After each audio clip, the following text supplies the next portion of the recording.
السلام عليكم ورحمة الله تعالى وبركاته. وإذن سلام قيادة شرفت له حل كستو إذين تهي وعانو وناكسن يوم مركز المقال عصوب maanta waxaan jeclaystay taxanaheena caafimaadka inaan kusoo gudbiyo sagaal astaamood oo muujinayo in maskaxdaada ay xanuunsan tahay iyo in kale. waxaan idin soo gudbin doonaa anigoo ah Maxamuud Aadan, halkaan nala socontana waa Maxamuud Tube. fadlan haddii channelka marka kugu horeysay tahay subscribe noo saar, muuqaalka like noo saar, la socod wanaagsan video dhammaystiran.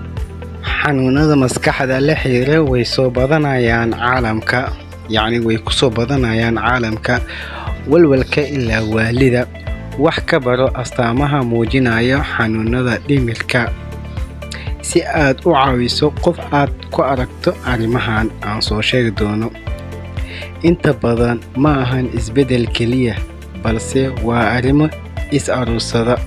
sagaalka arrimood ayaan kuu soo sheegi doono ama kuu soo xusi doono waxaa dhici karta in aysan ahayn kuwa keliya ee lagu qiimeeyo cudurrada maskaxda.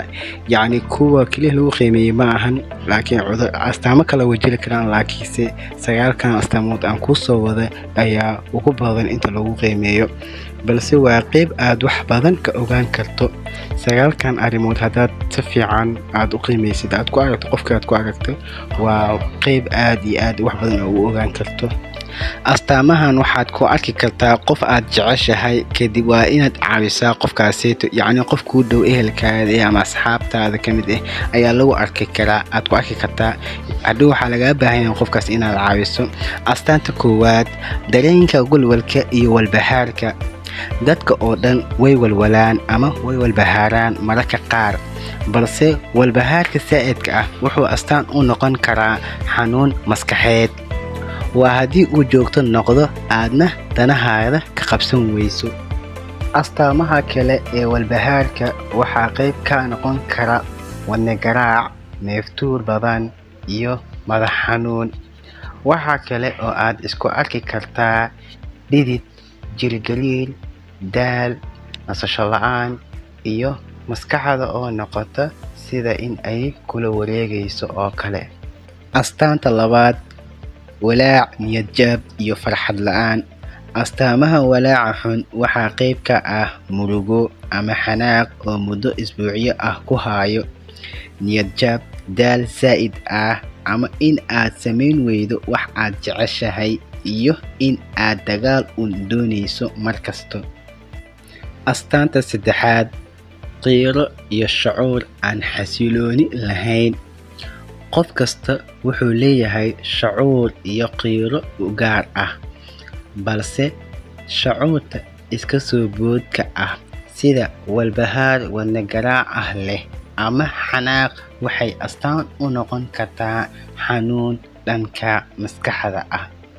astaanta afaraad, hurdo la'aan. isbedelada ku dhaca hurdada waxay astaan u noqon karaan cudurrada dhimirka ama cudurka dhimirka ku dhaca sida dhafarka. wuxuu calaamad u yahay walbahaar. xitaa haddii ay hurdada ay kaa badato, waa astaan muujinaysa walwalka inuu kugu badan yahay. astaanta shanaad, culayska jirka ama wax cunkaaga oo isbedela. dadka qaar isbedelka culayska jirkooda waa astaan digniin u ah xanuun maskaxda ah sida walbahaar. waxaa la mid ah wax cunid xumida daran. wax cunkaada hadduu hoos u dhaca sidoo kale waxay astaan u tahay in uu cudurrada maskaxda dhimirka inay ku hayaan. astaanta lixaad, quus ama keli ahaansho. in aad nolosha ka quusato ama isbedel weyn aad la kulanto la noolaanshaha dadka kale. isbedel weyn haddaad kala kulanto la noolaanshaha dadka kale waa xaalad caafimaad oo halis ku ah dhimirka. qof aad jeceshahay haddii aad sidaa ku aragto waa in aad si degdeg ah u caawisaa. astaanta toddobaad, bilaawidda balwadda. qof si lama filaan ah u bilaabo balwadda waxay la mid tahay in xaalad maskaxeed ay haysato ama ay isku dhaafinayo walwalka iyo walbahaarka. balwadda ma ahan oo keliya maandooriye, waxaa ka mid ah aflaanta dadka ay aadka u daawadaan ama ay isticmaalaan ama inuu isticmaalayo taleefankiisa si zaid u isticmaalayo. Astaanta sideedaad, in aad dareento dambi ama in aadan qiimo ku lahayn ama aad qiimo lahayn dunida, qiimo aad ku lahayn. In maskaxdaada ay ku soo dhacaan sida in aad fashilantay ama ku guuldareysatay nolosha. Waxay la macno yihiin in maskax ahaan in maskax ahaan aadan wanaagsanayn.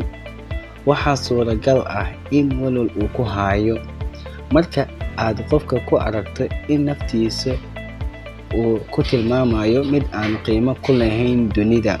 Waa in aad ogaataa in qofkaasi u baahan yahay kaalmo iyo in loo geeyo dhakhtar maskaxeed. Astaanta sagaalaad, isbeddelka dabeecadda iyo dareenka. Xanuunada maskaxda waxay ku bilaaban karaan isbeddello daarsoon oo aadan dareemi karin. Mararka qaar waxaa ka mid ah dabeecadda, dareenka, qaab fikirka iyo wixii la midka ah.